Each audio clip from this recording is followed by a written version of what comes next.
G'day listeners, welcome to Bar Karate, the sailing podcast. My name's Jordan Spencer and it's that time of the week where we get to hang out with some really cool sailors. But of course, I have to share the microphone with my two idiot mates. First off, let's welcome Mr. Brett Perry. Greetings, exalted one. BP. Commitment. Not because of the guest we've got on today, but because of what time of day it is. Oh, well, it's consistently our recording time. It's very hard to put energy into your voice at 5 a.m, isn't it? Going to give it a good hard crack, though. Well, you wanted to come back. You're back. Yeah, glutton for punishment. That's it. Let's bring in the other bloke. Good to be here. Yeah, good to have you back, mate. He had a voice that could make a wolverine purr. Mr. Nick Boss. Oh, commitment, mate. This is when I thrive at this time in the morning. Mate, it's when I just come alive. Try and get me at 9 at night. Nah, toes up, my friend. Not according to your wife. She says you're not much of a performer first thing in the morning. Yeah, we'll save that for our X-rated show. Big day, big week. Opening day at the Cruising Yacht Club, South Australia today. So. Oh, is it? First day's Commodore.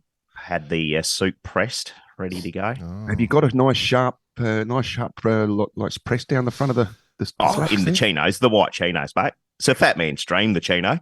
Let me tell you, love them. Well, so the listeners, this will obviously go to air post opening day. Yep. And actually, one of my tasks today is I'm presenting Jeff Betcher with his life membership for the Cruising Yacht Club of South Australia. What an honour. Yeah. Well, mate, have I got some stories. Congratulations. We've all got some stories of one Jeffrey Betcher. But, and you can just see some of the, let's call it the older crew at the yacht club, just look at, they're like biased. It is not a roasting. They haven't said it to me yet, but I'm sure they will. And then, of course, this week, the launch of the Dockside Festival project. Myself and Harry Fisher have been working on the fourth leg of Bar Karate for a big multi-sport community culture event in Port Adelaide. Get around it. Well, our Facebook page will be getting peppered with info about it soon, so stand by. I must have been switched onto it, boss, because it's in our club event discussion to come up. Yeah, perfect. So we'll make sure there's a bit more talk about that. But speaking of Facebook, how's this little rabbit hole I found myself down the other day? Going into the back end of basically I found our Facebook reviews. Oh yeah, of which have been there for quite some time, like 2019, 2020, blah, blah, blah. And there's quite a few names there that are quite consistent with the show in the last couple of years. Yep. But there was one name I didn't understand, who I hadn't come up. Jackie Prentice. Oh, wow. Great. Do you know her, Jordan? I know her very well. Yeah, she's a girl I met once. Yeah, right. Great podcast about sailing. I bet it says more than that. I have no idea. because you wrote it. No, I'm sure I didn't. She's got a avid listener. Avid listener, but is that why you're so behaved? That's why I'm so loose, mate. Not a chance of my wife listening to this show. She's got a good Instagram photography site, Jackie79 Photos. She's a fantastic photographer, that chick. Yeah. Look, makes you look good. Is that why you married her? Makes you look good. Anyway. Hey, you know what I've been thinking about this week, boys? Go on. What's that? I've just been deciding we need a trucker hat. I look at you two, and I was thinking about you two, and I thought, what rhymes with, and then I came up with trucker with you two. What rhymes with you two? Yeah, right. Okay. A pair of, so... I look at you two, I'm thinking, and then I've been investigating, but finding the right, the right special, the perfect hat, it's been difficult. There's a lot of standardised things, but our listeners don't deserve that crap. So Shall I start, BP? What? Yeah, go on. Mate, first of all, like we've had a few little things on the show. There's probably 2 things Jordan should not do. Okay. 1, choose the flavour of the beer. 2, choose a hat that's going to suit everyone. All right, well, I'll just make it for me. It'll be the big buckety. Come down over our eyes. Cover our ears. I didn't think of that. I did actually go in and I'm going, no, this one's too small. This is too small. It's a size 69. Large. Yeah. Anyway, come on, guys. Right. Get on with it. Come on. Right, shall we bring our guest? I think the guest is mate. This bored. Is going to be huge. This is crazy. All right. Love the energy. Okay. All right. So this one is a bit of a unique one for us. We made this decision on an email. Somebody, Drew Harper, sent us this email saying, you need to talk to this bloke. And I just said, yeah. We were a bit like that. We had a lot of suggestions. We were super busy. And then I started doing a bit of research on this dude. And I'm going, holy crap, this is going to be insane. So I really don't know how to introduce him because I think I want the story to unfold for you. So I guess there's a little line I found that I can't remember who wrote it, but I found written about this guy, and he said that he has Ulysses, I believe. Yes, Ulysses. He sold all that he had and he went, but it was no cakewalk. After I had known him for a while, he told me, I have less than I've ever had and I'm happier than I've ever been. The perfect philosophy. So hundreds of thousands of miles at sea. I think I'll say no more than that because I want the story to unfold. So our guest today or this week is a young sailor from Hawaii. His name is Ronnie Simpson. He's lived the most extraordinary life, and we just want to hear about it. So, Ronnie, welcome to Barkarati, bud. Hey, thank you guys so much for having me on. I love the show. Stoked to be on. Yeah, good to see you, man. Yeah, good to see you as well, buddy. Right. Well, so, Ronnie, paint us a picture for the listeners. Where are you currently? What's your status? And then we'll start getting into the nitty-gritty. Other than building your mate's roof. Well, my current location is this is my Bar Karate podcast studio in a friend's garage in Los Angeles. I just flew back out to LA basically just to clean up my life that I had left unresolved. But I'm selling my cruising boat right now, which is again here in Los Angeles. I'm selling my motorbike and my surfboards and all my cool toys because I've got this new Open 50 campaign for the Global Solo Challenge, which is a solo nonstop around the world race next year out of Spain. And I've just recently acquired an Open 50 on the East Coast. And she's actually an Australian-built boat, pretty famous boat from down under. And so I've got that campaign on the East Coast, and I'm prepping to go race that around the world. And like we said, I'm just here in California right now, just cleaning up my own life so I can get back to my campaign. Mate, selling all the toys. That must be pull a few heartstrings. Well, no, hang on. In the saying, he made that statement of, I have less than I've ever had. So he's trying to make sure he's got even less now. So he's trying to get even happier. Yeah, I was going to say, you must have been a bit sad. That is a quote from a magazine article a long time ago. And yeah. I don't aspire to own very few things. It just happened to be the scenario. And I consistently find myself in the same scenario of I'm selling all my things to go sailing. And unfortunately, it's been a few times that I've sold everything, and I didn't plan to sell everything right now, but I also didn't plan to have an Open 50 campaign. So this is a great surprise and a great adventure for me. Is it fully funded, mate, your campaign? What's the story? If it were fully funded, I wouldn't be back here in LA. Wouldn't selling everything. It'd still have a surfboard and a jumper. Okay, exactly. we're on it. Exactly. So I think, is it the Sparrow? Is this the one we're talking about?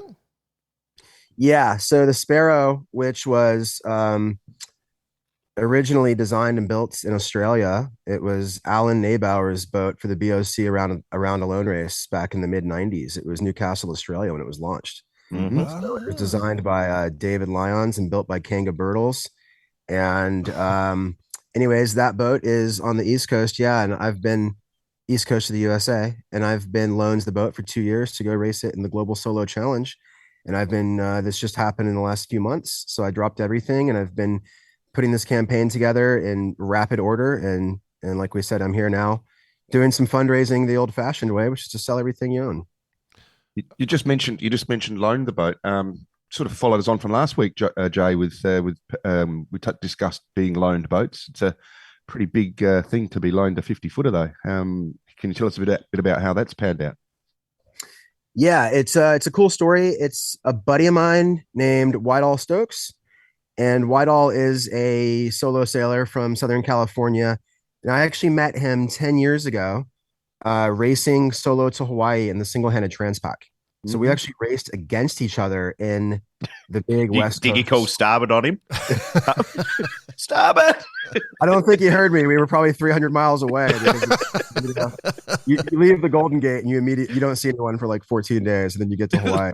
But yeah, no, he's a really good guy, and he basically kind of contacted me out of the blue 10 years later and said, "Hey, I've got this older Open 50, and I would like to do the race myself, but it's not in the cards for me."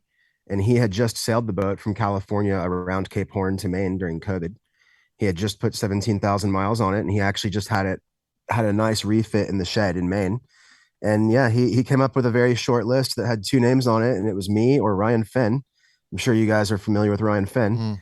And basically he was like, "I'm going to loan the boat out to Ronnie or Ryan to go do the Global Solo Challenge." And I was fortunate enough to jump at the opportunity, and here I am. Did you and Ryan have to have a face-off? Like your own challenge between the two of you? I wish I could say it was something that was actually, to be totally honest, I got Ryan Finn's sloppy seconds. Ryan got offered the boat and he said, "No, I've got a proa project." And mate, so he said, "I'm going to decline." And then I was like, and then Whitehall asked me, and I was like, "Yeah, I'm in. I'm 1,000% in, like zero hesitation." So we watched Ryan's the proa project. Yeah, mate, sloppy second. You got the right project, just quietly. That's why I'm just saying, if I can be on the same short list as Ryan Finn, and if I can be in the esteemed company of the guest of Bar Karate, I must be doing something right. So. Just thinking, if that's Ryan's sloppy set, you'd be a good. Wouldn't be hard place if you were Ryan's wingman out on the terps, I reckon. A bit getting around. Anyway, enough. Go on. I was just going to say, with you crazy single-hander blokes, like when you guys are on the phone to each other, is it hard to get off the phone because of all the stories you've got? You guys just must do. You've got the shit you guys go through is insane. It is funny because people think that single-handers are these weird people that don't have any friends or are introverts or whatever, but most of us are actually pretty outgoing, and when we do talk, there's no stopping you. Talk about. Yeah. We make up for all of our time not spent talking when we get together. Yeah, I bet. We should talk about the Global Solo Challenge just for a quick sec, because it's slightly different to most races. The best way to describe it is, the old-fashioned handicap start at the yacht club where you do a countdown and you go off your handicap, and then the first one over the line wins. That's the Global Solo Challenge, isn't it?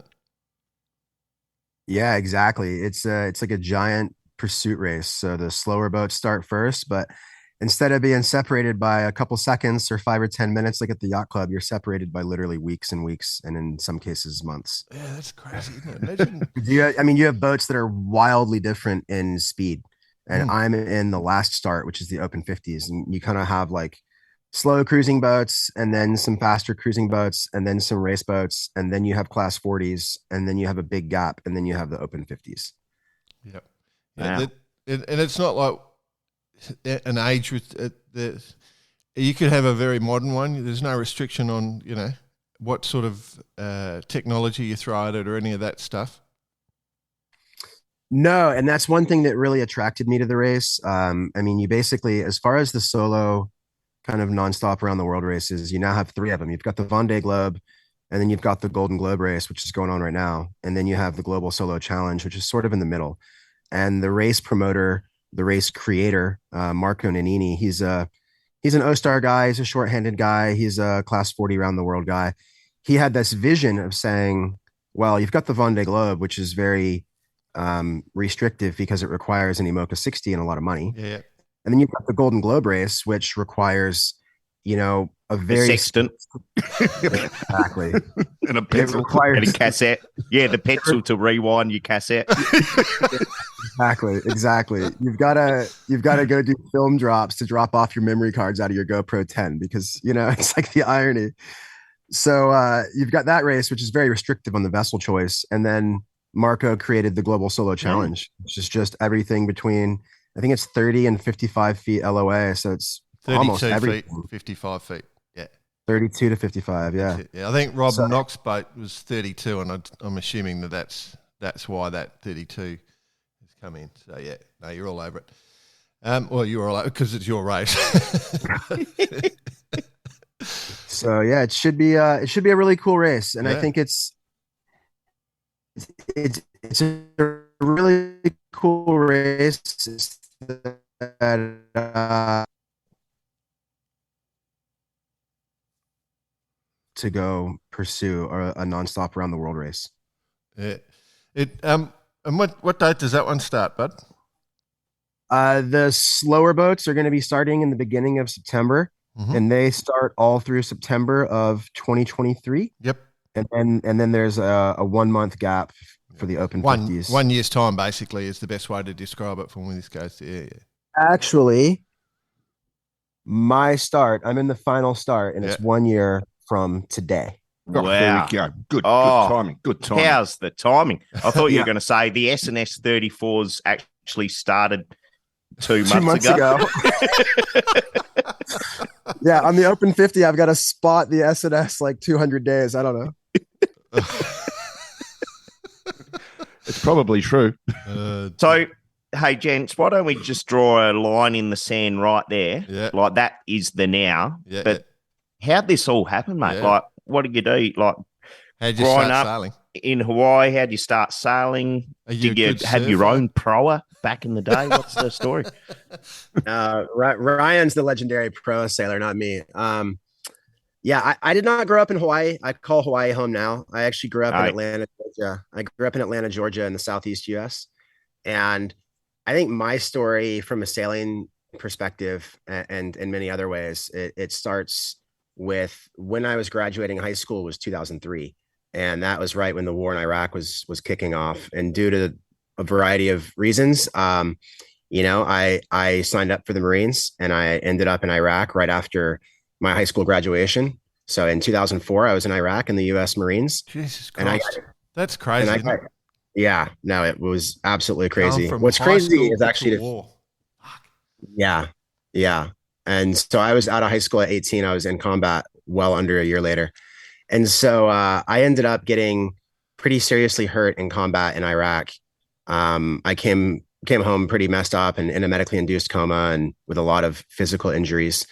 And then I ended up getting retired due to my injuries. And also right after my injury, when I was 19, my father passed away and just some other things happened. And the important takeaway is that I found myself in my early 20s very much just not happy with where I was at in life. And I was just in a situation in my early 20s where I was making reckless decisions, and I realized I wasn't fulfilled. And I recognized that, and I decided consciously to make a change.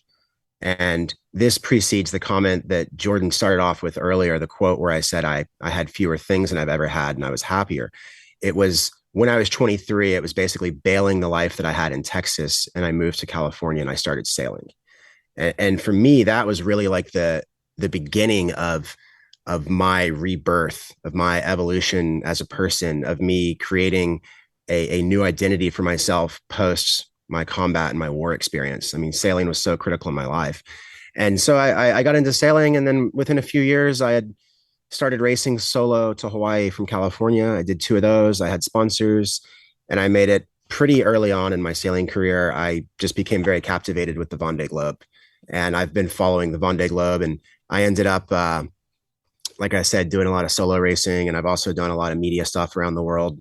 That's how I met BP. I was down flying drones actually at the Sydney Hobart for Nick Douglas when I met BP back in 2019. And so, I mean, I've done a lot actually on Bicey's old boat. So, and yeah, and the first time that I met Bice, for example, I was doing, he probably doesn't remember it, maybe he will, but I was doing an article for Sailing World magazine at the Volvo stopover in Auckland in 2015, and I was doing a feature on the maintenance on the boat yard. Yep. And so Bice walked me around. That was me 7 years ago. And so I've just been floating around the sailing world, doing everything from like cruising to big boat racing to solo racing to journalism to sailing media. And I've just completely been, captured by the sailing world and the sailing life, but always still holding on to that dream of the Vendée Globe. And that's why when this opportunity came up to race this Open 50 around the world, I just said, yep, right. I got to drop what I'm doing. This is what I've got to go do. Like, I can't get that phone call and not say yes. You know what I mean? So this is almost a step for you. You're saying what you're saying is you've got a bigger dream. You've not only turned your life around, probably from what was a pretty desperate or let's say not fun period to what you're doing now, and you're about to do the Open 50, and it's a step to a bigger dream.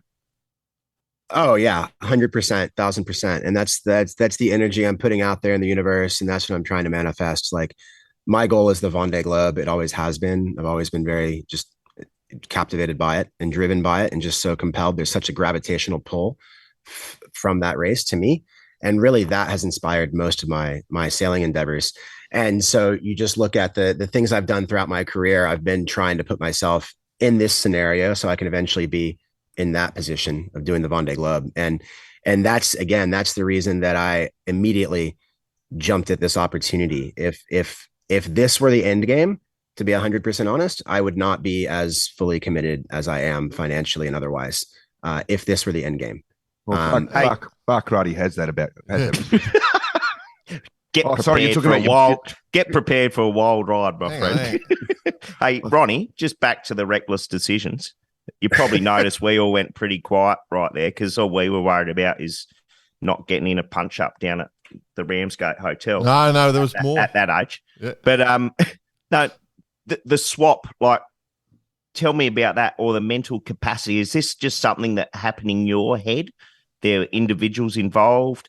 Had you been part of sailing, or you just took it on yourself, or had kind of guided in one sense or another?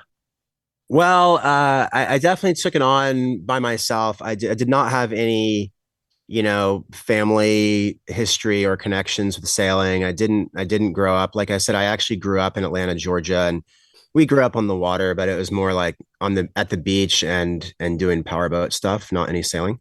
So I had no sailing background as a kid, but it was basically, like I said, I was in my early 20s. And that was a couple years after my injury in Iraq. And it was a couple years after the death of my father and all this. And I was living and working in Texas and going to university. And I think, as a lot of people can relate, just not making the best decisions, making some reckless decisions, and realizing that I was not happy in life. And when I realized that I wasn't happy in life, I realized that I needed to make a change.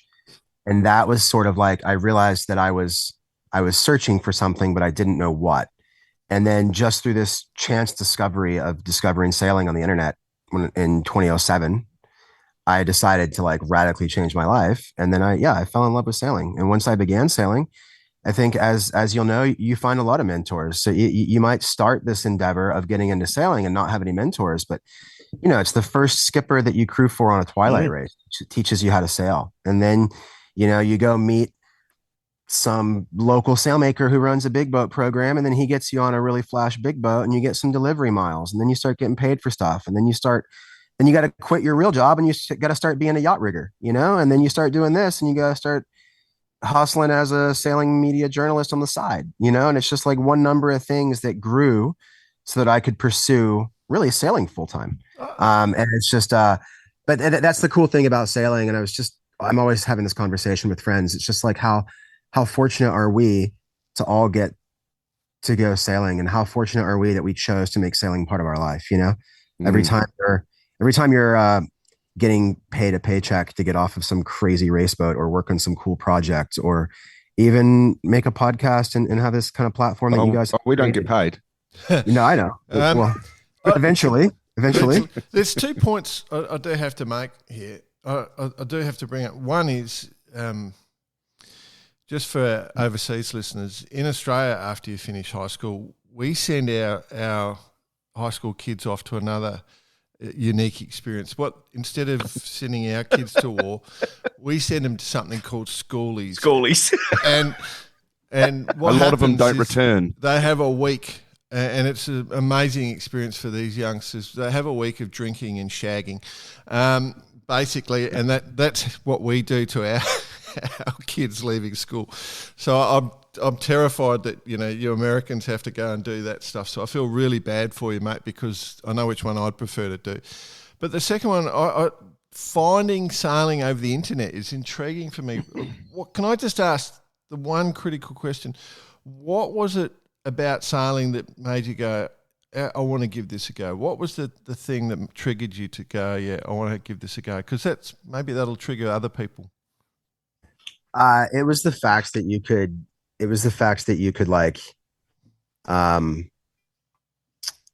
have this self-sufficient vessel. Yep. Where you could have your surfboards, you could have your clothes, you could have a computer, you could have the basic things that you need for life. You could have your cooking equipment. You could have the basic things that you need for life, and you could get this self-sufficient vessel, and you could go around the world with it, and you could go travel with it, and then and with that, you could be living in California, and you could be like, you know what, I'm gonna go live in Hawaii and take this job over there. You could just sail out to Hawaii, and you could put the boat in the harbor and live on it, or you could get an apartment or whatever. Yep. But I mean, it was just the freedom. It was initially the freedom where I was feeling very, again, just a lot of it was in my own minds, but I was feeling very unfulfilled in my life in Texas, and I just kind of felt the walls kind of closing in, and I just wanted to escape my personal scenario, if we're being honest. And sailing just seemed like the perfect avenue. But I think, anytime you want to escape your problems, you just go sailing. Yeah. I thought you were going to say anytime you want to escape your problems, you just get on the internet. Yeah. You get on a boat and you leave the country. Speak for yourself, BP. Yeah. Oh, God, lucky, eh? Yeah, so I guess the one thing I do want to say, obviously we deal with a lot of things with humour on Bar Karate, so I didn't want to disrespect what you've been through, but do you think if you hadn't have found sailing, your life would have been really quite different now?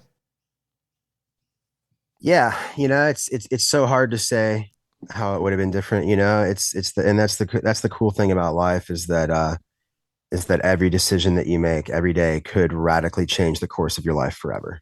Like you might decide to go out for drinks one night and meet your wife, or you might go out, decide to go out and go do something, and then you get horribly injured and it changes your life in that way. Or, I mean, it's like everything that you do is going to change the rest of your life. So I think definitely, obviously taking up sailing has changed my life greatly. It would be nothing like it is now. I can't even contemplate what it would be like, Yeah, it's amazing. So we should probably talk, like in your bio, that you talk about you've done more than 130,000 miles at sea, 19 crossings between the mainland and Hawaii, which is obviously just moving your furniture across to your apartment. 4 fully crewed one piece at a time. Yeah, one piece. Shit, forgot the bed. Gonna have to go back. Yeah. So you've won the Transpac in the Sail the Hobart, cruising around the USA, New Zealand, 14,000 solo mile across the Pacific on a 34-footer, offshore deliveries, the whole thing. But the thing all hidden in all that bio is some of the adventures. If I threw different names of boats at you, I reckon there'd be a whole bunch of stories. But before we get into that, it's not just sailing. Like you bought a bike in China, mate. Yeah. Yeah. That was definitely a really interesting point in my life. But so I often gloss over the facts because I'm not super happy about it. But that very first boat that I ever bought in California, I ended up losing it at sea. Is this the Bounty 2? What's that? Is it the Bounty 2 or whatever its name was? That's the Bounty 2. Yep. Yeah. Tell us the story. I don't know. Well, first of all, the name didn't give it away. You were going to lose it.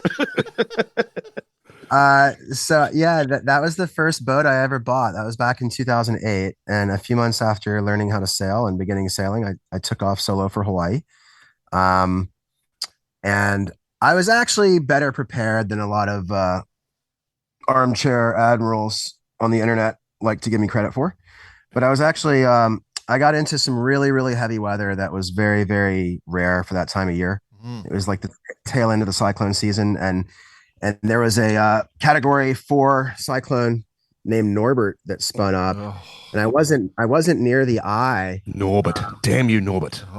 But it was really, really, really, really, really treacherous seas, and it ripped the rudder out of my boat, and it also broke my Aries self-steering wind vane. So I'm not quite sure how all of those things even are physically possible, but either way, the end result was that I was on a really, really, really messed up boat out at sea that was just lying beam to the seas and getting knocked over repeatedly, and the situation just devolved very, very quickly. And at that stage, Ronnie, did you sort of wish you didn't get on the internet and find sailing?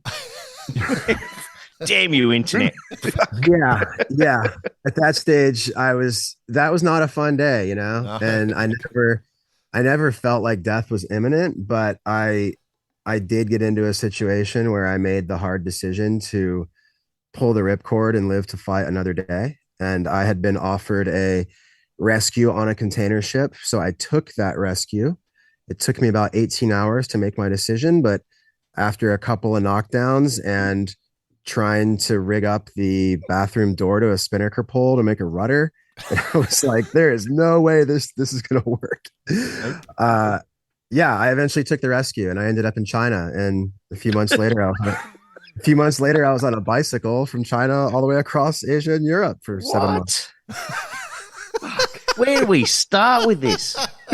So, hang on, I just want to paint this picture, right? You sort of got some friends, obviously, back home, and you've gone, okay, guys, I'm going to go. I'm off to Hawaii, and then you end up in China. With no boat. But the thing was, a bike. I ended up in Shanghai, so I told everyone I got shanghaied. You know what I mean? Boom. Boom. Yeah, you're right. I got shanghaied, and then I started. And when I was there, I was still all determined. I wanted to go sail around the world. So in America, you can go buy, or in Australia as well, you can go buy a little 27-foot keel boat for a few $1,000s, and like she'll get you up and down the coast, So I started looking for boats like that in Hong Kong. And I came to realize this is why you've obviously ridden from Shanghai to Hong Kong at this stage. No, when I got to Shanghai, the government gave me like it was kind of funny because when I got to Shanghai, because I was like a rescued mariner on a freight ship, there was like TV cameras, and there was like ambassadors shaking hands, and there was the news headline that says dumbass 23-year-old American gets rescued at sea. And so there's just like, was that direct translation? My Mandarin's not that good, but yeah, my Mandarin's not that good, but I'm pretty sure it was something along those lines. Dumbass Seppo finds himself in Shanghai. Yeah. And so we're off. So yeah, I ended up in Shanghai with no boat, and it was a really tough situation for me. And China, the government said, all right, you've got to leave China. You've got a 1-day visa to be in China. And so the American ambassador was like, all right, I got you a flight back to America. I don't want to go home to America. I just left 3 weeks ago. I don't want to go home with no boat. Like, I want to ride this a little bit longer. So I took that 1-day visa, and I left the country by going to Hong Kong. And I went to Hong Kong, and then I posted up there, and I had a few $1,000 in my pocket or in my bank account, and I was trying to figure out what to do. So I went looking for a little $3,000 keelboat or something that I could start sailing somewhere. And I found out very quickly that does not exist in Hong Kong. Nah. So then I was like, all right, I can't afford to get a boat in this region of the world, but I want to continue going. I thought you were going to say you went to Macau, withdrew all your money, and won it and doubled it at the casino. Even if I doubled all my money in Macau, I still wouldn't have had enough money to buy anything decent. If I would have doubled it up 10 or 15 times, I could have bought something. But yeah, so long story short, I left on a bicycle, and I spent 7 months. Expensive bike. Spent 7 months on a push bike going through 21 countries. What? And I still got to hang out with schoolies and get absolutely hammered in Bangkok and Vietnam. So I still got the schoolie experience as well as that combat experience that Jordan was talking about. So I've been on both sides of the equation. There you go. And did this finally bring you back to the US on the bike? Yeah, I took the bike through 21 countries, and I only had to fly over Burma, Pakistan, and Iran. But I went through a lot of other countries. And so I ended up at the English Channel looking at Class 40s in Dunkirk. And then I took the ferry over to England. And as soon as I got to England, I rode my bike up to London and the bike got stolen. Oh, no. Bloody palms. The bloody palms. Jesus. It got all that way. What? It got nicked, actually. It got nicked. Can you not good? Can you sort of paint us a picture of the bike? What sort of bike was it? Because I've sort of got this picture of a funny rust one with Olden Bay handlebars and reflectors. No. Basket with a daisy in the front. Basket with a daisy. Thing was, I knew I was taking this bike some distance, so I got like a brand new Cannondale in Hong Kong. Oh, right. I had this brand new Cannondale that was like a really nice piece of kit, and it was very well kitted out for this trip. And it made it just fine, but then it got nicked. And so I ended up leaving London on this like English commuter bicycle. With like a basket I had like a basket on the front, and I had my panniers on the back. And little bell. No, I could see it now. Those ones that you hire almost. Oh yeah. That are parked up on the Thames. Yeah. No, it had 10,000 sister ships like it in London. They were everywhere. That bike was everywhere. I love it. So, and then I flew back to the States from England, and I did some cycling down the coast back to San Diego. And as soon as I got back to San Diego, I started working, and I said, all right, I'm going to do the solo race to Hawaii the following year. Yeah, right. And I managed to actually buy a boat for that. And then I had an individual reach out to me before the 2010 race, my first solo race. So this is right after the bike trip. Yep. Within a few months, I had my hands on a borrowed Australian-built Mount Gay 30, a Scott Jetson design. Yep. And so I raced the Mount Gay 30 solo to Hawaii the next year in 2010. Oh, it's a good boat for that. They've been a good boat for that event. Did you get typical trade winds or not? Yeah. Yep. Yeah, the race there was fairly uneventful. It was the way back that was more eventful. Yes, and you may have this in your bio, but that boat lost its keel in its entirety on the way back to California. And my friend and I got stuff on this show. What's that? Oh, good one, Ronnie. Well done. All right, I understand. I've just broken down.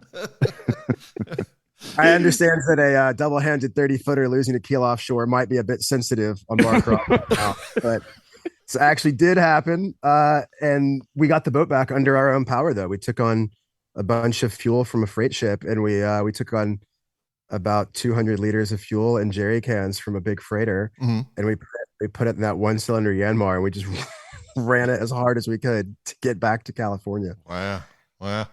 So we did. No keel, and you just ran from side to side to keep it level, or what? Is that?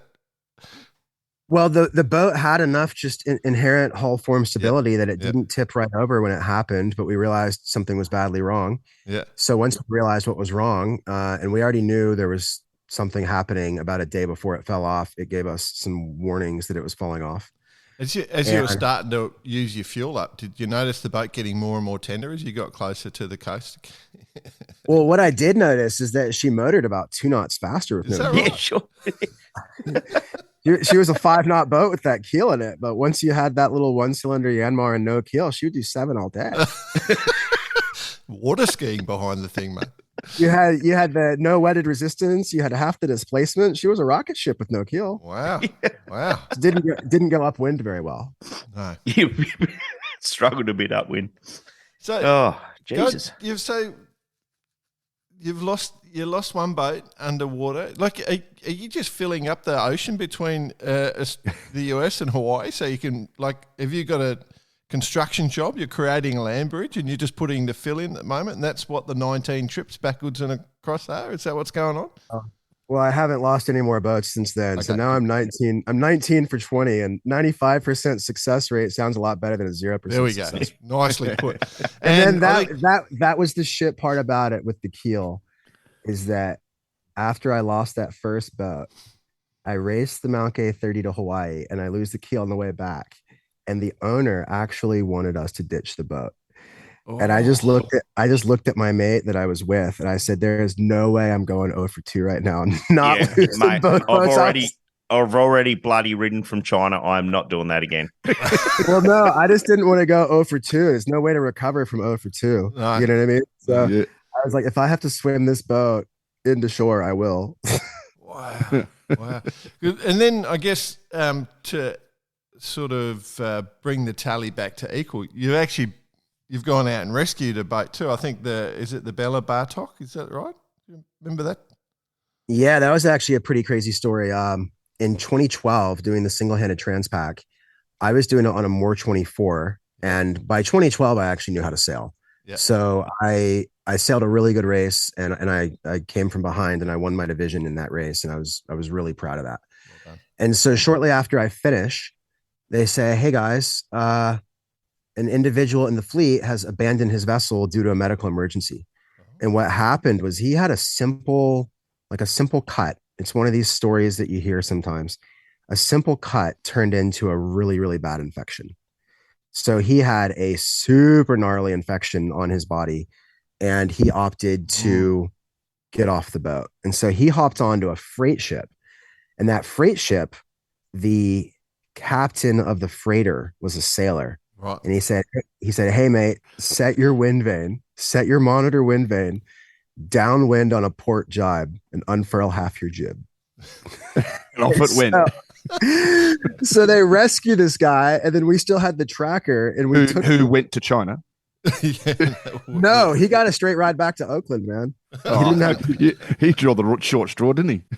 Well, I don't know. The trip to China was pretty fun, though. It was actually more exciting than going home. So yeah, he drew the short straw. I got the China one. Yeah. Those guys on the ship to China were awesome. And so, anyways, this guy gets off the boat, and his boat was sailing very low and very slow on course to Hawaii. And so we actually watched the boat on the tracker. We took the link down so it wasn't public, and we watched the boat on the tracker. And then once it got close, we all put our resources together, and my friend Ruben and I hopped on a chartered fishing boat. We flew to a different island. We flew to Maui. We hopped on a chartered fishing boat, and we went out at 5 a.m. to go rescue this boat. Wow. And we hopped on it. We unfurled the sails, put the main up, and we sailed it right into Honolulu. Did you get a lay and another couple of Mai Tais when you arrived? Oh, absolutely. I didn't pay for a drink for like a solid month after that. Oh, that's cool.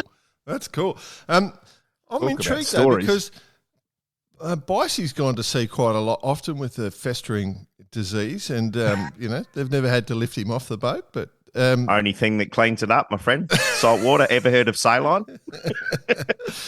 It's that's a crazy story. I bet the skipper's quite wise. He just said it. He's obviously looked at the weather, and he said, it makes you think maybe sailors are redundant and the boats know what they're doing. Yeah, well, don't let me start talking about Sail GP. Yeah, no, the skipper of the freighter was, like I said, he was a sailor himself, and it was pretty cool that he had the foresight to say, "Hey, set your wind vane deep on a port pole and unfurl half the jib." It was absolutely the right call, and the boat sailed itself almost to Hawaii. Just insane. It is insane. Love it. What a story. So, mate, you're clearly an adventurer, right? So there's one question I do have to ask, because obviously with the veteran experience that you've had, the experience, I know from the bio, you're putting a lot back and you're creating opportunities, and you're pulling a lot of people into the sport that have come out of the same situation you have.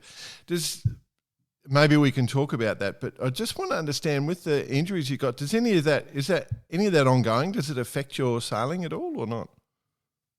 Yeah, the one thing that does affect my sailing is that I have a lot of like permanent eye damage as a result of my injuries. So I'm Right. actually I joke about it, but I am pretty visually disabled. I had cataracts at 19 years old because of my injury, because I Wow. had flash burns to my face, and I Ah. also had I still have holes in various layers of my eye, the macula, fovea, and retina, and I have a big tear in my right retina. Oh shit. Shit. Um, I am in some ways considered legally blind because yeah, I couldn't get a license for a long time. My eyes actually have stabilized and gotten a little bit better, but long story short, my eyes are pretty messed up. And the biggest way that actually impacts me is when I am looking aloft to see if spinnaker and head sail halyards are cleared. So Yeah. basically, I have to, like, that's again part of the improvise, overcome, and adapt is that I have to, just like you have a blind person that feels the wind shift before anyone else even sees it or something like that. With my vision loss, I have to have a really good, awareness of my halyards and where they're at all times because I can't really see aloft to straighten them out. And that's the biggest thing that impacts my sailing. I'm missing half my left lung. I had it surgically removed from the injury, and Nothing major there, but the eyes are a problem. Yeah, yeah, and yeah, you don't need two lungs. One and a half is well, fine. Santi goes all right. So Yeah. But I mean, for the most part, I'm incredibly fortunate, and I've still done a lot in my career despite the injuries I have, and that's one thing that I think is so cool about sailing is that you see so many different people of different abilities and different ages and different personal situations. We touch on that quite a lot. We touch on Sailing that. is, Yeah, yeah, what the sport does, and how it holds people. yep, yep. And on a personal level, again, sailing is something that I mean, truly did save my life and really positively impacted my life. And it's been an honor to share that with other people and other veterans for the last 10 or 15 years. I mean, it's amazing what going sailing can do for somebody that needs that.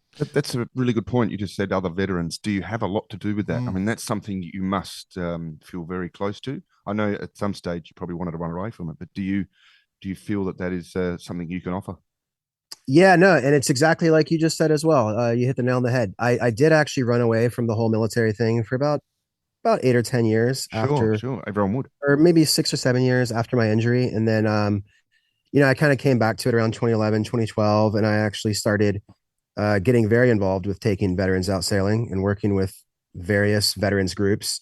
And that was, I think, again, the catalyst for that was that sailing had played such a huge role in my life and my uh, rebirth and my just, how I've created this new identity for myself through sailing and this new path for myself. And it's just sharing that with other veterans has been something that is very near and dear to my heart. And I have done a lot with various nonprofits over the years. And on this campaign, on this round the world campaign, I'm aligned with a veterans sailing nonprofit in the US Awesome. called US Patriot Sailing. And so we've been taking veterans out sailing. We just took a group of 9 vets out last weekend in Maryland, and we're raising money for that and raising awareness for that. And there's so many positives and parallels between the military or sailing and really any trauma in sailing. I mean, and furthermore, helping is healing. So I mean, when you're doing something and you're part of being able to help other people, I think that you get as much benefit as that from that as others do as well. So I mean, it's always something that's still very beneficial and inspiring to me when I can share this with other people. So I mean, helping is healing, and it's a very very cool. I think it's a very cool honor to be able to have this amazing boat and this amazing platform because the average person that is either a novice sailor, someone that hasn't sailed a bunch of Volvo 70s and Super Maxis, the average person that gets onto this round the world Open 50 and they go sailing, they think it's the coolest thing in the world, and it's an afternoon they'll remember forever. Yeah, fantastic story. Yeah, love it. Well, super proud of you for that. But I mean, I guess it must be a good feeling for yourself to give back a little bit because the trauma that people go through, as you've experienced firsthand. I guess the average person doesn't really understand, but you're able to connect with these people. Yeah, and not only that, but also I think just being able to inspire other people as well. And I think when you're raising money for a campaign like this, it can all seem maybe a little bit self-indulgent if you're just raising money so you can go yacht racing. So I really strongly believe in trying to make this campaign serve a greater good and make this actually achieve something really positive. And I know that we've already done that. We've already really impacted some people very positively. And it's been a really cool thing. And also my sponsors were super, super happy with it as well. Like when we were at the boat show in Annapolis a couple weeks ago, we actually took out a group of 16 inner city school students from New York, from the Bronx. And they were with this amazing boat building and school like nonprofit program. And we created this, I think, really, really special and meaningful and impactful experience for a lot of kids that otherwise never would have been on a boat like that. Excellent. And it's just cool to be able to actually make this racing campaign, again, achieve a little bit of a higher purpose as well. That's cool. So I'm just going to say, so you've done that for the kids. One thing you didn't want to do, though, is introduce those kids to a guy that was there by the name of John Schaefer. You didn't happen to run into to John Schaefer at that Annapolis boat show with the Barkarati flag flying? I might have. I think I might have actually met him. I believe I did. Yeah, no, I think I did, but we had my boat at the show. So a lot of the time at the show, I physically had like 30 people on the boat at one point in time.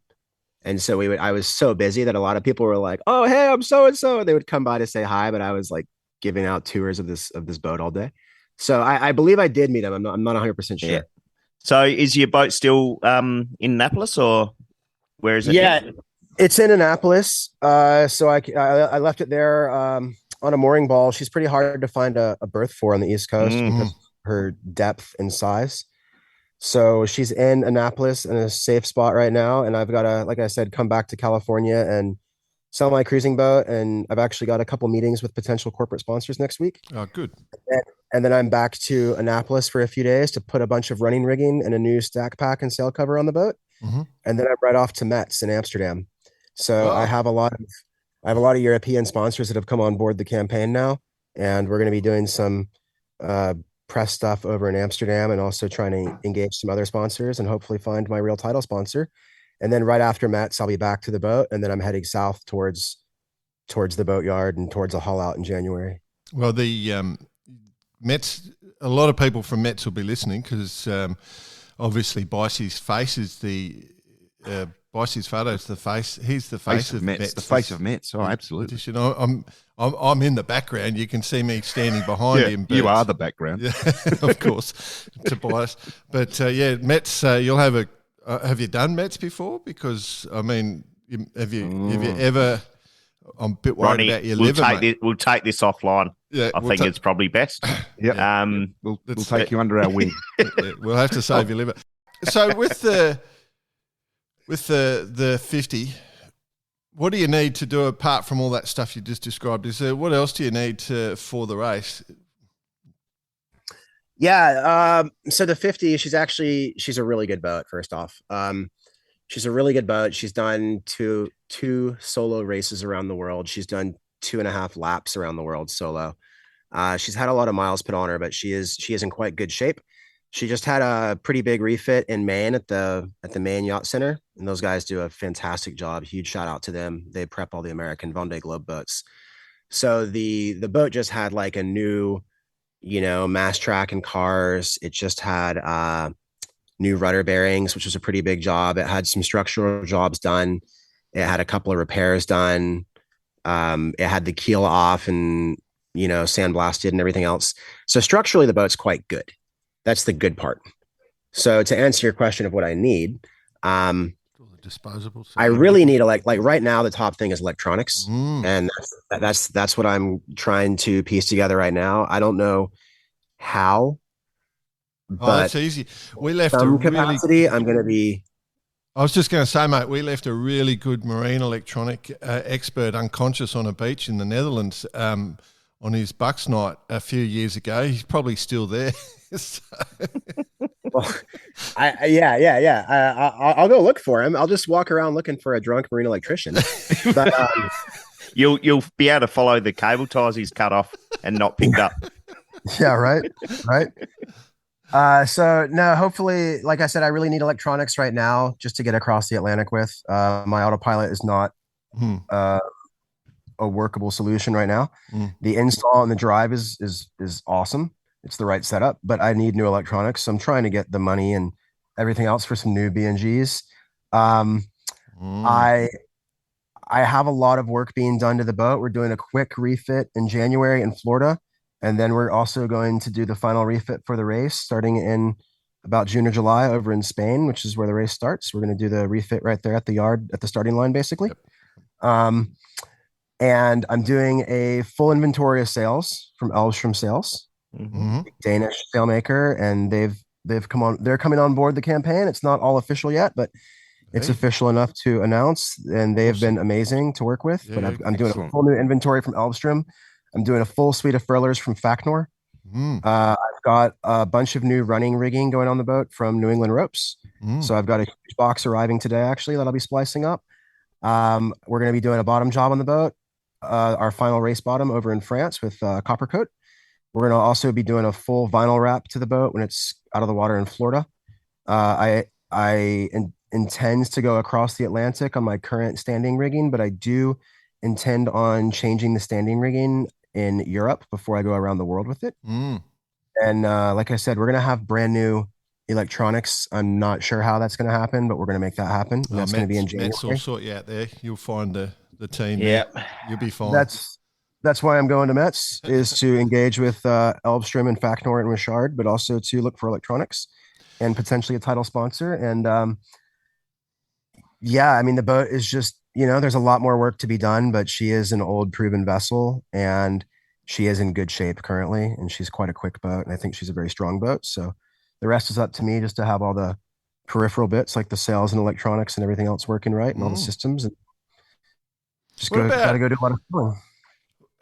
Communication off the boat. One of the things with sponsorship is you need to get your story out and get people interested.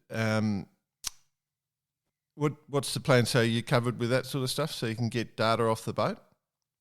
Yeah, I mean we have one of the domes. We have one of the broadband domes that you put on there, and then you just have to pay for the data. So I think part of what I'm looking for in my actual title sponsor package is to have a communications budget, and that's going to be to have X amount of data and a press officer and whatnot to handle that while I'm at sea and handle the social media and posting things I'm sending back. But I do hope and intend to have the media budget to actually send back video from sea, like real video from sea. I'm a media guy by trade, and I do a lot of drone work. So I would like to be doing a lot of drone flying. When BP was with me on the info track, I was chucking my Phantom 4 off the info track and Bass Strait the whole time and got some brilliant footage.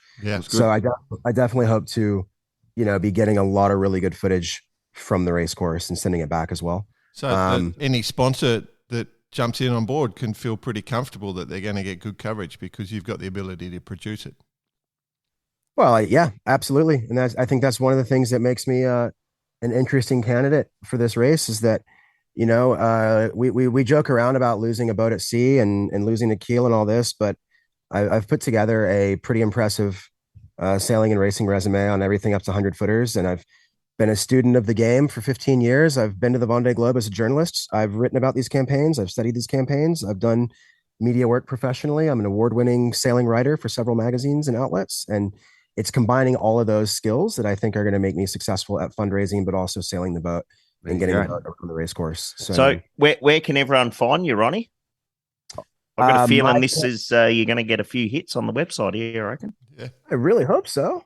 My campaign not via our website, but via yours. My campaign website is RonnieSimpsonRacing.com. So that's RonnieSimpson racing.com. And you can go on there. There's like information about me. There's information about the boat. There's social media links. There's blogs. There's a full sponsor packet you can download. There's everything on one link. There you go. RonnieSimpsonRacing.com. And there's also that all important donate button. You can pound that donate button. You can just pound it. And I've got to say, one of your shots there, can you speak, Jordan, about the hat style going on? You're sporting a bloody good cap. I've got to say that. That Sparrow cap. You got to have that embroidered swag right there. And we got like I think I got a Sparrow shirt on as well. He's just merch. He's got merch, guys. Yeah, we actually sold a bunch of merchandise. Could you send us a pack? we may or may not receive it. Absolutely, I'll send you a pack. 100%. I get if I have the bar karate guys rocking Sparrow gear on the dock in Australia. That's like ultimate street cred. Mate, I'll tell you what, we'll do a little contra. Yeah, I've got a few t-shirts and stuff left over here. So, yeah. Don't know what you other blokes are going to do, but fair enough. They're all extra small, but that's okay.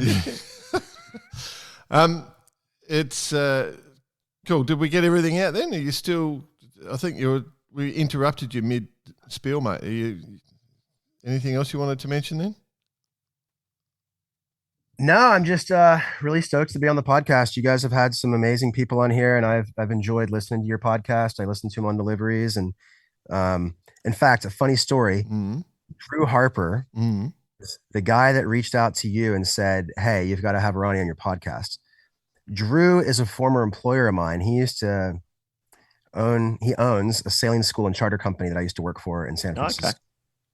And so this summer, I was bringing a Santa Cruz 52 back from the Pacific Cup from Hawaii back to California. And I wanted to bring my old boss along because he's a great guy and he wanted to do the trip. So I bring Drew on this 16-day delivery, and halfway across the delivery, his phone was having issues. And so I would loan him my phone on my off watch, and it had every episode of Bar Karate. So he sat there and he would binge Bar Karate for 3 hours a night for about 8 days. And then he came back, and now he's just like, "Oh, Bar Karate is the best podcast there is. Oh, I love Bar Karate." So on your Drew is now an avid listener because he discovered Bar Karate. It was the Sam Goodchild. Oh yeah. It was the first one, and then I gave him the Pip Hair one, and a couple of other ones. Yeah, cool. And and then he listens to every single one of them for that whole delivery. He just binged Bar Karate, and now he's an avid listener. I was waiting for Jordan. Oh, from memory, episode 79. Well, he sent a pretty good letter, and he made it sort of highlighted. Good shout out to Drew. Yeah, absolutely. Mate. Did get listener of the week. That's a proud moment as well. Yeah, he may or may not. Yeah, that's right. Cool. Well, I think we're kind of done for time, mate. Much as I hate to end the discussion because it's an ongoing discussion. That's what I'm feeling here, boys. Yeah, I agree. Yeah. I agree. We're happy to have you back, mate. We'll do the extend the invite. Yeah, let's get back on the show maybe before the race starts next October, and then maybe after. Yeah, definitely. Once I've gone across the Atlantic, you can check in with me right before the start next October. That'd be cool. Yeah. I was thinking because we've lost a rudder, we've lost a keel, and you're going on your old standing rigging. So I'm going, we've got to drop a mast. Surely that's the next. Oh, come on. Oh, mate, don't even go there. What's he done? Jeez, Jordan. No, I actually dropped a rig one time. There we go. We're good. Yeah, they're all good. Cancel that. I dropped a rig on April Fool's Day one time in Maui, so I was good on that. So been there, done that, Jordan. That was just Jesus, mate. It's like the commentator's curse. What do you think? Hey, we do the opposite. We never. No, you're right. It's the Clayton's curse. Everything. You come on Bar Karate and shit goes good for you. We've worked that out. He's gonna schedule a party for me before I leave on my qualifier voyage, and he's gonna make me watch the Mike Plant documentary. Oh. Have fun on your sail to Europe. Yeah. Oh, dude, he was the Duracell bloke, wasn't he? Is that the right guy? Yeah, that's the he tragically passed away on his way to Europe to do the Monday Globe on Coyote. Yes. That was why I was making the reference that you would make me watch that before I leave for Europe. Yeah. Yes. There's only one Jeez. Yeah, nah, I'm not even saying anything. No. Let's keep the vibe of the show positive, lads. Yeah, let's keep it positive. I mean, what's the worst that could happen out there? You know? Well, given your history, mate, it's going to be a cakewalk. No, we wish all the best for you and the sponsors that come on board are going to get their value for money. There's no question. Yeah, we're looking forward to it. Absolutely. And what I would like to do is actually get in touch with you when you overtake the first SNS 34. That'll be a good show. That's, like from a sponsor's perspective and telling a media story, the handicap start, the staggered start and trying to close down and watching the weather systems and will they, won't they, it's good. There's plenty of opportunity to build tension. So it'll be a good one. I think we'll enjoy watching it. So it's a good one. And yeah, I think it's going to be a really cool race. And I think it's under a lot of people's radar right now because it's still a year out from the start and it's a new race. But I think that once it's actually going and you've got several different waves of starters and you've got, 40 boats out there racing around the world, I think it's going to be a really cool thing to watch. And I think a lot of people are going to pay attention.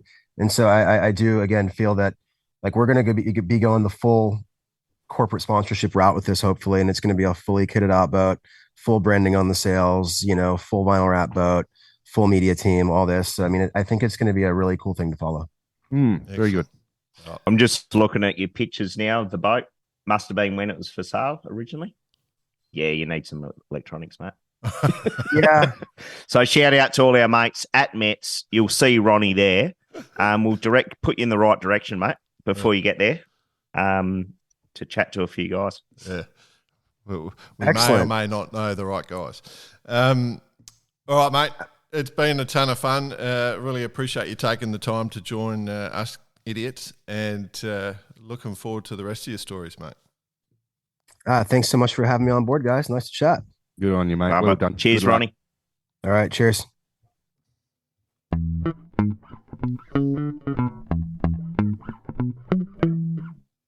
Another example here of the people you meet when you are sailing and how cool the sport is. You just meet people that you would never, ever sort of assume, you just meet people. And here's another example. I met him sailing home on InfoTrack, Vicey, just an enthusiastic young guy. And, you just puts the drone up in the air and takes fit videos, and, you follow a few of his activities, and he's done this and he's done that and doing this and doing that. And next thing you know, here he is on the show chatting about another big adventure. So it's an amazing sport we have, and people are everywhere like this. With the aspiration, I love that piece. Like, he's certainly got the goal, right? Oh, and he's a bloke who's going to do it. Yep, awesome. I think it's great for us to to have these people on, because it's just another step to their dream. Loving it. Cool. I enjoyed that one. I'll be honest. I really enjoyed that one. I know you did. Yeah, it was good fun. I like that adventure story because I maybe in my mind, my whole sailing career has been focused on dinghies and high performance here, but now all I do is think about going and sailing boats and having adventures and doing all that stuff. Riding a bike through China. Yeah, no, I don't think about that. I've seen how they drive in China, mate. There's no way I'd get on a bike in China. Holy dooly. All right, moving on. Club events. Love this. Club events. The Dockside not Festival. Not often we get a chance to sort of promote ourselves, but this is going to be a good one. Tell us about the Dockside Festival, Mr. Bice. You'll have to speak to the media team on that, I'm afraid. You'll have to speak to the who's that? To our communications team. Okay. No, as you will remember, yeah, Oh, you're okay. the MC. You're the you'll be doing a bit of emceeing, bit of commentary. Should be good. No, as you may remember, and I peppered our socials with it last year, but we ran the State Sailing League inside the Port River, right up in the heart of Port Adelaide, directly in front of the lighthouse, between the lighthouse and the Birkenhead Tavern, on that little stretch of water. So true podium. What do you call it? Bloody stadium is the word. Stadium podium. Idiot. Stadium sailing. And we use that as a bit of a tester to see what a full-on festival with sailing as the centerpiece would look like. And we use that as a tester just more from a media point of view, and got drones up and did live commentary and live streaming and all those sorts of things. And as it turned out, that turned into the council then approving a concept that myself and Harry Fisher put together for them in a feasibility study that we wrote, which is essentially a multi-sport festival taking place in the heart of Port Adelaide, both on and off the water. So a host, whilst sailing's in the centrepiece, there's a host of other stuff going on: rowing, dragon boat racing, swimming, come and try sailing, stand-up paddleboard. Then you move to the land, pro skateboarding, Champions League basketball, roller skating, roller derby. Oh, there's Jordan right there. I'm just going to say, what would your name be if you're a roller derby queen? Oh, Jordan. No, I was just going to say, Jordan. I've actually commentated every sport you've mentioned so far. Well, brace yourself, buddy. Okay. Because you got a busy weekend coming up. So there's his roller derby name, Jordan the commentator Spencer. But essentially, it's an event with the concept. There's a lot of good stuff that happens in Port Adelaide, and the locals know that happens. But all we're doing is just chucking it all in on the same weekend. Yeah. Well, give awesome. The ultimate experience to the people that come down and check it out, including local businesses. So if you want to get on board, good. The secret to those events is to make sure it's promoted. So get everyone to share with all their groups and bring people down, because I've been involved with a lot of those different events, and I'm looking forward to it. I know that you and Harry are pretty switched on when it comes to making things happen, and it's a good venue, good location. Obviously, Port Adelaide's unique, and it's got a lighthouse about 20 kilometres from the coast. So, I think that's quite... Keep an eye out. Up a river. Probably 3 or 4 kilometres. But, yeah. But you'll love this, though. What? First kind of sponsor on board, beer supplier. Beer supplier, yes. Yes, I know exactly what's going on. But yeah, awesome, mate. Well done. So Dockside Festival, what was the date again? 9, 10, 11 of December. Okay. So 6 weeks away. 6 weeks away. Cool. That'll come up quick. All right. And if you want to be involved, just jump onto a website or something. Is that right? Or yeah, docksidefestival.com.au. Okay. Check it out. There's some instructions how to get in touch. Beauty. Good work. Well done. Awesome. Best of luck with that. Yep. Absolutely. Jack Lloyd, Listener of the Week. I got a couple of good entries this week. Yeah, what do you got, my friend? First one is our mate Chris Bolger. Chris Bolger is the president of the Narangga Adult Athletic Sailing Association, or NASA, and he wrote in after our little chat with Ravi, and what a great job it was getting Ravi on the show, but a bit of sloppy journalism on our part, because we failed to mention the critical part of both Stu and Ravi's preparation was participation in NASA, which the F18 league in Newport. So NASA is building the league in the image of like the 18-footer league they have here in Australia, dedicated to growing adult high-performance sailing. We provide the only non-keelboat pathway in this part of the country. Our key is using sponsorship to provide funding for athletes who couldn't afford to own a program otherwise. So that's good. That's where the tie-in with the 18 is. So they've just finished their second term, won by Team Surf Club. There you go. Mike Easton and Tim Trip Bird. Americans do good names. Trip Bird. Oh, goodness. Trip Bird. Good old Trip. Ronston stepped up to fund a rookie team led by KB Knapp, another great name, daughter of former 5'0" world champion Gary Knapp. That's why. Bullshit. Come on, that's Dicey. it. Yeah, I'm out. Come on, that right. is not getting Listener of the Week. Back to the rainbows, please.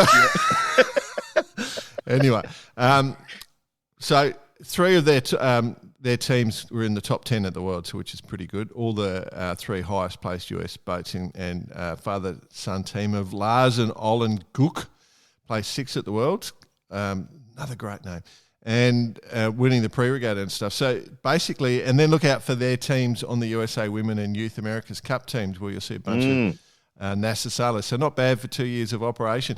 Massive self-plug from Chris Bolger there, talking up his event. And in the interest of journalistic integrity, you may have to adjust the run sheet and permanently add the question, who've ever sailed in the NASA F18 League. He's telling us that's an ongoing question. We need to ask that question every guest. Yeah. Actually, we should do a little pop box, right? Just have a few standard questions, e.g., what's the poison you'll be consuming on this particular weekend, to really get it out there, those sorts of things. Yeah, the real journalistic stuff there. So it's good from Chris.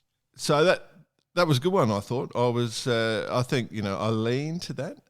The other one that I wanted to put forward, and you guys have witnessed Talking of self-promotion. There's a bunch of it this week, isn't there? The banter is back. We're copied in on emails between Harkin and Ronston. There's an ongoing banter, and we're copied in on it, and it's back. It disappeared. Do you think they realise we're copied in, or 100%. this is actually their game? They talk to each other. Yeah. Here, we'll get them again. Yeah. But I think what happened was the banter disappeared, and I think Pete Harkin was upset, and Bill from Harkin were upset because Alistair Murray, AM, didn't come back, and it turns out it had gone into the what's it called, the trash, what's it the called? Spam folder. as all these do. Harkin's email filter sent Ronston stuff to the spam folder. Anyway, Ronston sent Harkin to the junk file. Yeah, that's it. So that's been on all week. Like, they've been going backwards and forwards with a lot of banter. It's been quite enjoyable to watch. But speaking of Harkin on, old AM from Ronston has stepped up this week. Stepped up, and congratulations. Stepped up. Yeah. As, what are we going to call him, the Prez now? There's AM Prezzo. Australian Sailing. Yeah, congratulations. That's good because... it's a bloody good feather in the cap, well deserved. And then with Chev coming in as vice, so, both as pointed out by AM, both Taser sailors. Yes. Oh yeah. Yes. Is that what do we think about that, gents? I don't really think much. I actually am the opposite of you, BP. I think it's a good thing. No, I'm only joking. I love the Taser. Yeah. So AM and Siobhan, so Taser sailors. What are Taser sailors? You know, it's going to. I think it's good because it's a class that is really good racing, but also a lot of fun. You know, they've got a good balance, and that's what we need in our sport. Very family, but very family orientated class. And people, so it's. I think it's good. So there'll be, there's focus on racing and fun, and they have the right balance. You know, they understand what keeps people coming back to sailing. Obviously, the fact that none of them can trim a spinnaker is going to be a concern for future classes. Pathway ends at the Hartley 16. Yeah. But no, look, just jokes. Two really good operators, let's be honest. Two really good operators. So, yeah. Oh, okay, back to it. But now we need to choose a listener of the week, do we? Or we'll go with Chris. Actually, you know what we should do? We'll go with Ronston and Harkin. So what we'll do is we'll reach out to Harkin and get a Harkin pack and send it to Ronston. So is that 3 we need to send? Ron, and Stan, we'll get a Ronston Harkin pack and send it to Harkin. Yeah, love it. No, it's 4 actually. Ron, Stan, Harry, and Ken. Yeah. 4 extra small t-shirts. The other thing could is, you just imagine the received department in Harkin and a Ronstan pack arrives? That'd be classic love from Barkarati. Well, you know what happens at Mets is Mets obviously stays at Mets. Yeah. That's it. Moving on. So nice. Ronnie, that's your first lesson of Mets. Well, there'll be a lot of fun stuff going on behind the scenes. Anyway, maybe we should do a show. We should do a show from Mets one day. Live from Mets. It's going to happen. It's going to happen. It's already on the. I'm working. We won't be doing it at 5:30 a.m., my friends. No, we'll be doing it at the end of day networking events. No, end of day, the second day. We could do it live from the Harkin drinks on second night in Ronstan shirts. And that's all that sponsored stuff. by Harkin. Yeah. Have you guys got sponsors? Yeah. Actually, we got Rotson on board. Jesus. Rightio. Well, that's a lot of the band. Anyway, we'll forget it. Right. Okay. Ole, ole, ole, ole. Feeling hot, hot, hot. It's hot time with Bice. Feeling hot, hot, hot. Get them off. I'm going to have to get Harry to do that live during the Dockside Festival. We might. Oh, that's what I forgot to mention. Possibly one of the biggest events ever taking place in South Australia event history. Sausage roll eating competition. Oh, I love it. Taking place on the main stage. Sponsored by Mayfair Bakery, Port Adelaide. Yeah. Wow. That is going to be just a festival itself, mate. Like a few people have their own little things that they want to see happen. One of the guys from Council Pool, he really wanted to see roller skating in. I really wanted to get a beer sponsor. Done. Harrison Fisher really wanted a sausage roll eating competition. He's been training for quite some time now. Done. Is it with sauce or not? Yes. Is there any rules? Well, I don't know. Phil from Mayfair Bakery can come up with the rules. It's going to be awesome. Oh. Just all right. Sorry. I've got a rule. So you see the American ones with their hot dog eating ones, they all have these big buckets of water so they can lubricate their slosh it down, saliva and slosh it down. You could bury the sausage rolls in flour, right? Make it tough, and then you got to get it out without using your hands, and then you got to consume the sausage rolls. Because I don't know if you've you're thinking too much about it. Well, I've done anyway, right? Yeah. The flour makes it. Well, you're probably going to be commentating it, so get prepared. That's a feather in your cap right there, Jordan. That's top of the resume. Mate, that'll go on the resume for sure. What's this? Dockside commentator sausage roll eating competition. Anyway, next thing sausage eating commentator of the year. I challenge you. I'll set you a challenge. Keep adding sports until and I'll tell you when you've got one that I haven't done commentary for. One of the better ones, submarine racing. Yeah, I was going to say submarine racing. I've had to commentate ocean swimming, which is a 10K swimming event. Oh, yeah, that'll be a bloody good one. Kilometres out cap, at sea. Green cap. No. What I've worked out, the way I ended up doing it is I've worked out how people hold their elbows on their recovery. Yeah, you can pick people from that, and that's it's the right arm, it's left arm. It's right arm, it's the left arm. It's called swimming, Max.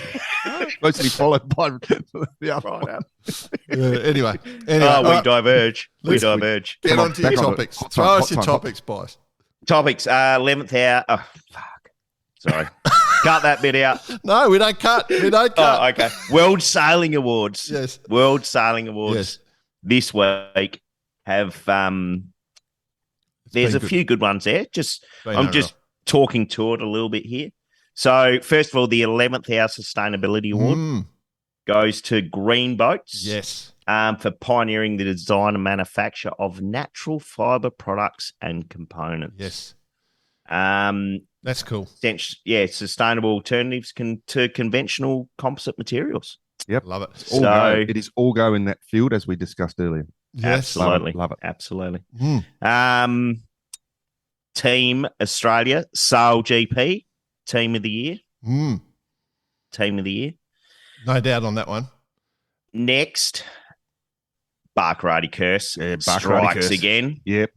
David Tillett receives his trophy for basically his commitment to the world of yachting for such a long time.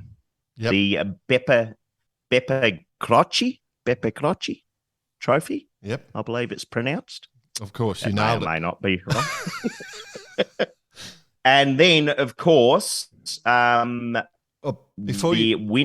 Oh, hang on, before you do that, you've missed the boat of the year. You've seen the Vortex. The Vortex Pod. Yes. The Vortex that's the boat I'm sailing. Is it? Yeah. I've been sailing that. The McConaughey boat. Yeah. The Vortex I've had a couple Pod. of cracks at that. Have you? Yeah. Yeah. Well, you keeping the secrets. Vortex Pod racer wins boat of the year, my friend. Oh, God. It's a bloody cool little thing. Good on me. Good on me. Yes. Cool. Yeah. I'll tell you about that if you want later in an episode. Okay. Check it out, vortexpodracer.com. Absolutely. Pretty cool little thing. And a couple of them whizzing around. We predicted the winners of the Sailors of the Year. Let's be honest. All right. So handing over to you for this one, Jordan. Why? Sailor. Hey? Why?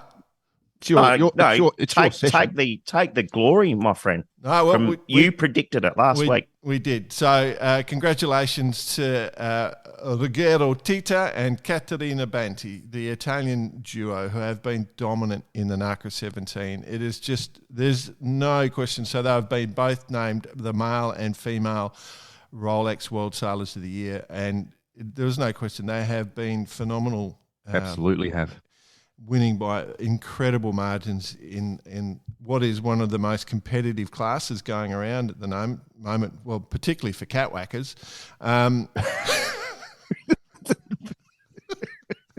I say that with love.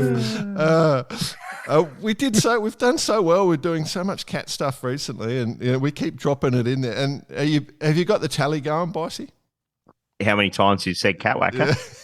From memory, we're up to 322 in 183 episodes. Teeter and Banty, unstoppable team. They're fantastic, and congratulations, well deserved. There's no question they should have been World Sailors of the Year. That's my view, and we predicted it. And 100%. Yeah, congratulations. Now, what do you win as World Sailor? You get free entry to nets, all the events.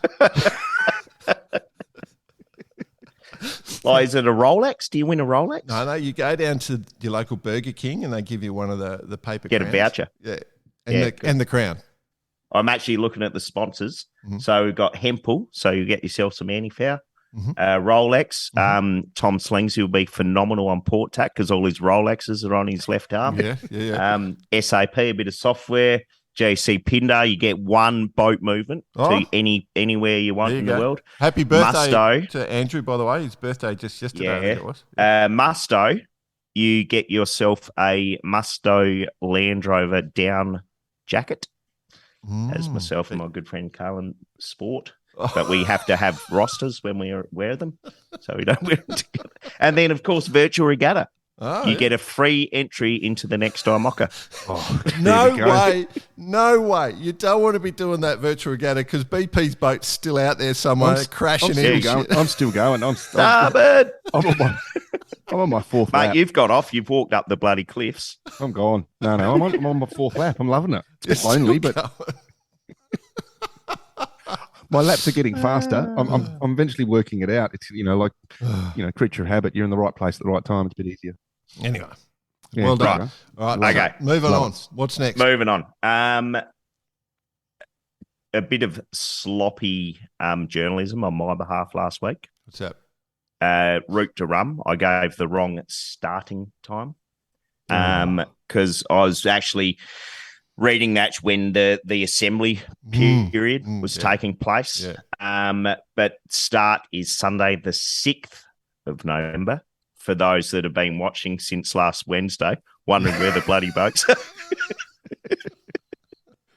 We don't edit. By the way, do not listen to Bar Karate for any sense of journalism.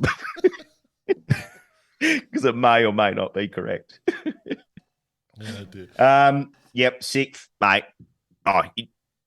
What can I say? Go check it out, route2rum.com. Can't wait. Unreal. Have a look at the lineups. It can possibly be, and I think we've said it before, probably 2 years ago, the best lineup of boats ever. Mate, it's huge. The only concern I have with this event is that the poor schmucks that are doing their crossing across the Atlantic to, they're on their way to the Caribbean. They've left the Canaries and they're just drifting along, trying to get across, and 5,000 bloody racing boats are going to go, woo! Yeah. Stop it! It's going to be busy. What's this on the radar? Whoa, no one's going to be able to relax on their off watch at all. It's just going to be full bore. Anyway, have you sent all the fish up the Atlantic, BP? Yep. All the sunfish are on their way. Yep. Words out. Yeah. Words out. Rightio, boys. We're heading to the Atlantic. Yeah. Pack your bags. Imagine warm your fins up. A bunch of sunfish porpoising their way up the coast. The big 100-footer multis are out, so the sunfish will definitely be coming out to play. Anyway. Next I've got, boys, is last of the TPC series. Yep. Coming up. It's on at the moment. As you are listening to this. Yeah. And it's all to play for. Yeah. You like that bit of journalism? Yeah, you don't know. Well, I think we've had, when we're recording, so we're recording a day out, so there'll be about 24 hours out on this, but it was a bad night last night for the Phoenix crew. I think they had a bad day.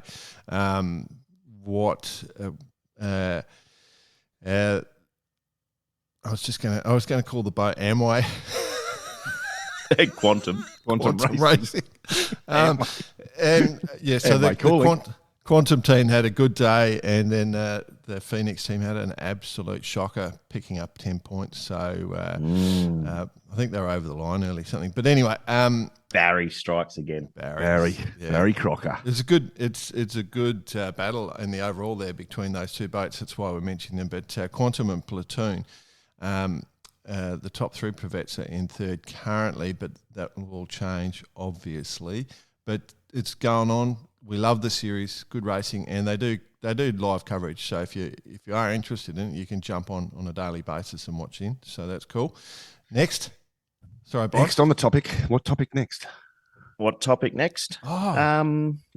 Middle Sea.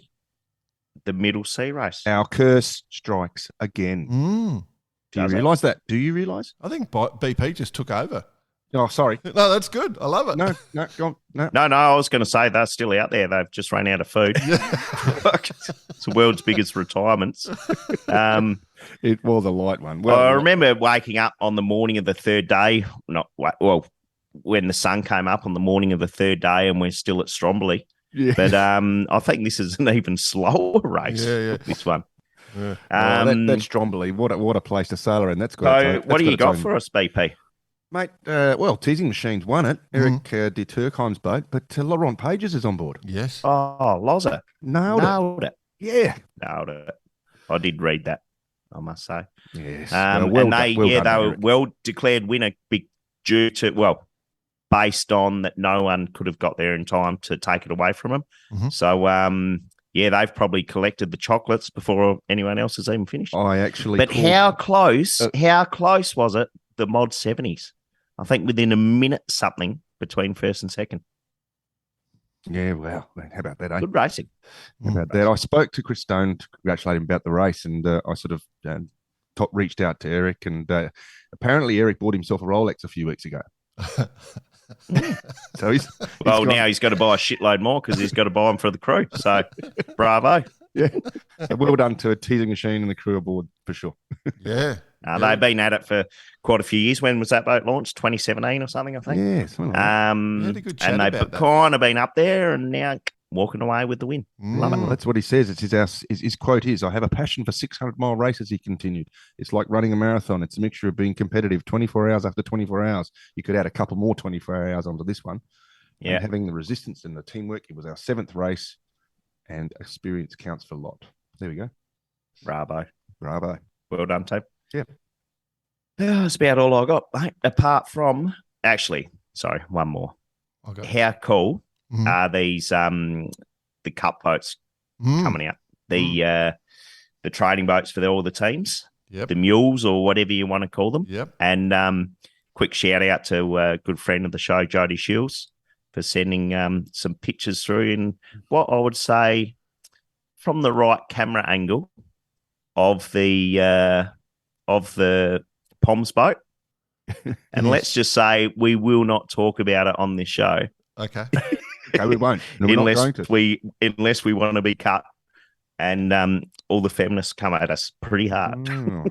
Well, they did launch what you're on about. Their new vessel, the T6, this week. Yes. Designed in collaboration with the Mercedes-AMG Formula One Applied Science team. It's a rort.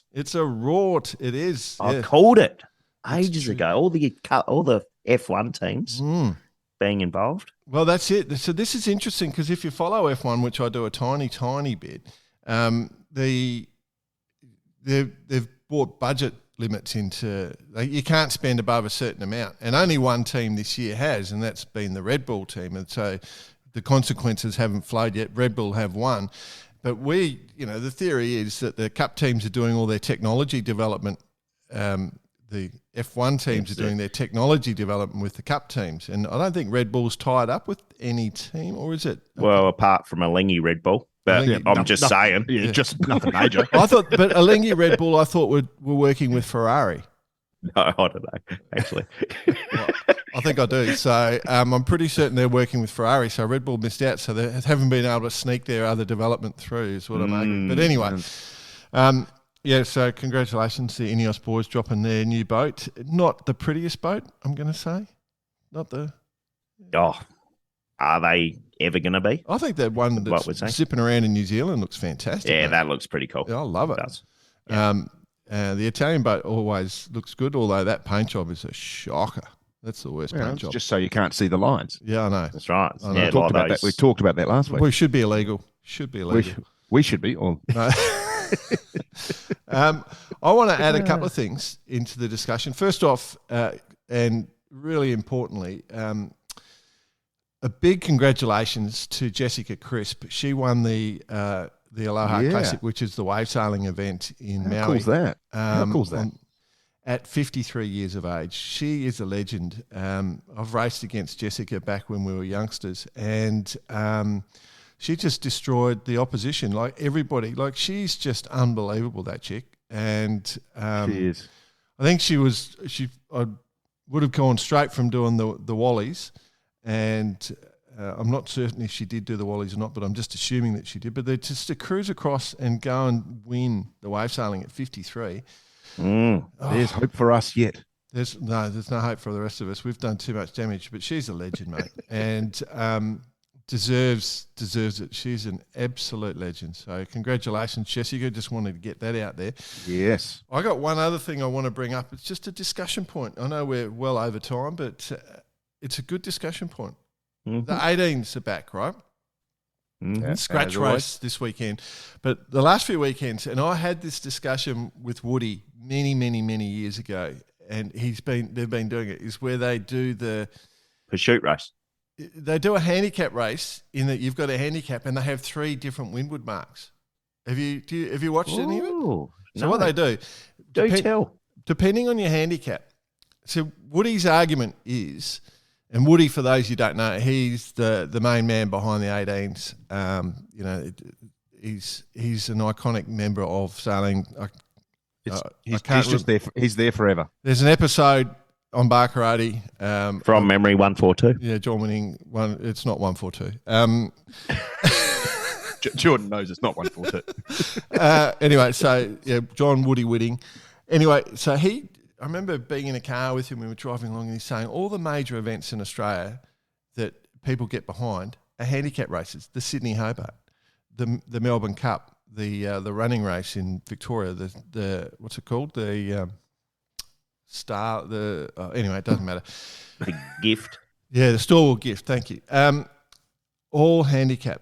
And so he said, one of the problems with sailing is everyone goes down to their club, they race all weekend, and it's the same people get first because, you've got people who are better and they always get first, and so people miss out. And he thinks that by putting this sort of handicap structure in, it's good for everybody. It keeps it interesting, it's fun. When you get to the deadly serious racing, do your normal races, but for other stuff, a bit of fun. And for viewing, but you still have who's first over the line gets it. That's it. And so episode 94, by the way. From memory. You beat me. I was just looking at that's correct. From memory. Anyway, so with the handicap, the way it works is they work out your handicap, and then depending on, say it's 3 laps, you might go to, if you're one of the slower boats, you go to the short windward mark 3 times. If you're slightly better, you might go to the short windward mark 2 times, then the medium one once, so everyone's got a different ratio of where they've got to go. And it's been the last couple of weeks they've been doing it on the 18s, and it's good. How do you determine your handicap? You just say you're really slow. No, is it live or pre-start you get the handicap? Pre-start. So e.g., do you come along around the bottom mark, and if you're leading, you have to go up to the next mark? It's all predetermined. That's a cool idea for a race, Boise. Sorry, Joe. Yeah, I like that. Yeah, that's basically bribery. Bribery will win this race for you. No, that's basically a coaching session where you bring everyone back together all the time. So that's for, but for the 18s, comments from the super coach. For the 18s, what they're doing is you get your handicap at the start, and then you've just got to sail that course. I think it's a good idea. I like it. Yeah, good. I like it. Love it. Mate, we've crapped on way too much. It's been a big show. It's been a big show. It's going to take me I ages. told you I thrive at this time of day. I wish my Commodore's speech was in the morning. You're going to get there. You're going to have nothing left. You're going to be flat as. I'd like to thank everyone and Jeff. You're in the life membership. Well done, mate. Cheers. It's such a big show. It's going to take me ages not to edit it. You're going to be sitting there for like minutes. Come on. Radio boys. Get the guitar out. Get her out. Right, Strum her up. I've got my new slide. So actually, boss, just to top and tail, you mentioned all the things on Facebook where people are giving us ratings and stuff. Oh yeah. I think we're about to go bigger for our listeners. We're working on some plans to actually go bigger. So a few ratings, just if you do like us, come in 5-star. But don't muck around. Yeah, no, if you don't, then send money. Send money. Send money. That's why we're poor. I've been going bigger for quite some time now. That's why we're poor. BP, I think you've just cracked it. You've nailed it on the head. Let's start really stuffing this show up. All right, thanks for listening, everyone. Thanks for putting up with us. Can it get any worse? It's so much fun. Come on. Stop swearing, you idiots. See you later, everyone. Where am I coming in? This is the BP Regal salute.